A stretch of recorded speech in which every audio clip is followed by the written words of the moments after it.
pengembangan KBLBB di Indonesia akan sangat beralasan dikarenakan ketersediaan bahan baku critical mineral untuk KBLBB yang melimpah. Kita salah satu negara yang memiliki bahan baku yang melimpah untuk ini.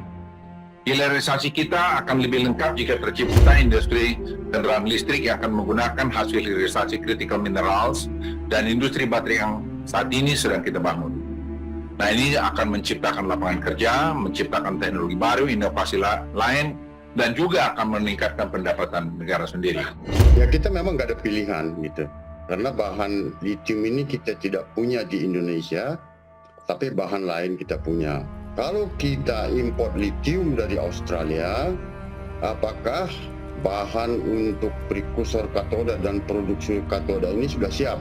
Tapi ternyata ada yang dari kita sudah memiliki tambang di sana. Orang kita ini pintar-pintar loh. Belum kejadian sudah beli di sana. Ini saya harus angkat jempol. Bisa melihat opportunity secepat itu. Dan itu bagus. Kalau ini diintegrasikan, nikel ada di Morowali, ada di WDB dan tempat-tempat lainnya, tembaga ada di Papua, ada di Sumbawa, kemudian boksit ada di Kalimantan Barat, ada di Bintan, timah ada di Bangka Belitung. Yang sulit dari dulu sampai sekarang, yang tidak pernah kita kerjakan adalah mengintegrasikan itu menjadi sebuah ekosistem besar sehingga tidak memiliki nilai tambah yang besar dan akhirnya kita dimain-mainkan oleh negara lain.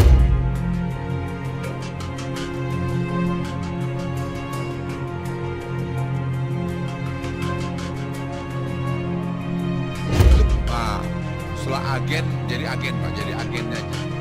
Kita bukan agen Pak, kita mau produsen.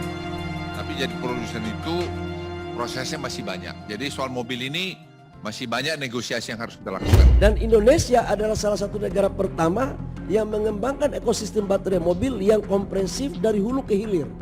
Dari tambang, kemudian smelter, prekursor, cathode, baterai sel, dan recycle-nya pun akan terjadi di Indonesia. Kemudian kita poles lagi bagaimana Elon Musk, Tesla bisa masuk ke Indonesia. Dan alhamdulillah tidak hanya ke sana, Foxconn pun akan masuk ke Indonesia. Mereka akhirnya mengatakan kami paham bahwa negara Indonesia ini bukan negara ecek-ecek. Saya bilang we are a great country.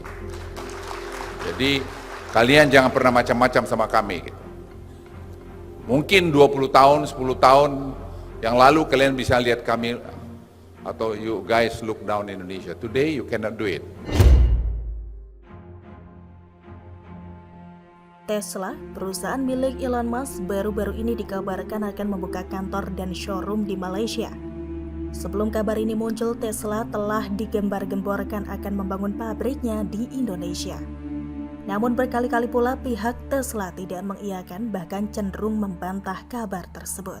Padahal proses negosiasi investasi antara Tesla dan Indonesia sudah berjalan sejak beberapa tahun yang lalu. Hal ini kemudian memunculkan keraguan-raguan sejumlah pihak soal keseriusan Tesla kerjasama dengan Indonesia. Sebab telah diakui hampir di seluruh dunia jika Indonesia memiliki sumber daya mineral yang sangat besar untuk mendukung pengembangan mobil listrik. Presiden Joko Widodo sendiri juga telah berkomitmen bahwa Indonesia harus menjadi pemain penting dalam rantai pasokan global di industri mobil listrik. Indonesia punya nikel dan kobalt sebagai material penting untuk baterai lithium. Bauksit yang bisa diolah menjadi aluminium dan kemudian dapat dimanfaatkan untuk kerangka mobil listrik, serta tembaga yang dibutuhkan untuk baterai dan sistem kabel-kabel di mobil listrik. Dengan kekayaan yang dimiliki, Indonesia mulai membangun ekosistem yang kuat untuk menjadi pemain kunci di industri kendaraan listrik. Tanpa adanya ekosistem yang kuat di dalam negeri, maka Indonesia akan sulit bersaing dengan negara lainnya. Dari ekosistem itu, Indonesia hanya tidak memiliki mineral lithium. Untuk itulah, BUMN Holding Industri Pertambangan atau Mining Industri Indonesia atau MINID tengah mematangkan rencana akuisisi sejumlah tambang lithium di luar negeri. Pemetaan itu dilakukan seiring dengan komitmen pemerintah untuk mengamankan bahan baku baterai kendaraan listrik tersebut yang sebagian besar masih impor saat ini. Holding tambang plat merah itu sudah menyiapkan sejumlah opsi pendanaan untuk membiayai akuisisi tambang litium di luar negeri. Negara-negara dengan cadangan litium yang besar antara lain Australia, Argentina, Chile, dan Bolivia. Akuisisi sejumlah tambang litium luar negeri itu diharapkan dapat mengamankan pasokan bahan baku baterai listrik, sembari menjaga keekonomian proyek yang menjadi prioritas pemerintah saat ini. Berdasarkan catatan MinID, industri hulu tambang dalam negeri masih mengimpor litium hydroxide dari China, Australia, hingga Chile dengan kebutuhan sekitar 70.000 ton setiap tahunnya. Selain itu, grafit sebagai salah satu bahan baku baterai kendaraan listrik juga masih diimpor dari China, Brasil, dan Mozambik dengan volume mencapai 44.000 ton per tahun. Beberapa mineral logam lain yang ikut diimpor diantaranya mangan sulfat dan kobalt sulfat yang pembelinya masing-masing 12.000 ton per tahun. Impor itu mengambil 20% dari porsi bahan baku baterai kendaraan listrik tersebut yang belum dapat dipenuhi dari tambang mineral logam domestik. Di sisi lain, Kamar Dagang dan Industri atau Kadin Indonesia sebelumnya juga sudah melakukan kesepakatan dengan pemerintah Australia Barat untuk mengeksplorasi peluang kemitraan mineral kritis untuk menopang industri baterai dan kendaraan listrik melalui MOU. Australia merupakan negara pemasok utama litium yang menjadi komponen utama pembentuk baterai listrik. Sementara itu, Indonesia dikenal sebagai produsen utama biji nikel yang menjadi komponen inti penyusun baterai setrum. Maka dari itu, cita-cita Indonesia menjadi pemain penting dalam rantai pasokan global di industri mobil listrik bukan hanya isapan jempol belaka. Saat ini pun Indonesia telah berhasil menarik investasi utama untuk baterai electric vehicle atau EV seperti CATL dan Energy Solution, dua produsen li-baterai terbesar di dunia. Selain itu, pemain material baterai utama seperti CNGR, BTR, Huayo, BASF, dan GEM telah berinvestasi di Indonesia. Sehingga posisi Indonesia sekarang nothing tulus dengan Tesla dan Elon Musk yang terus tarik ulur soal investasinya.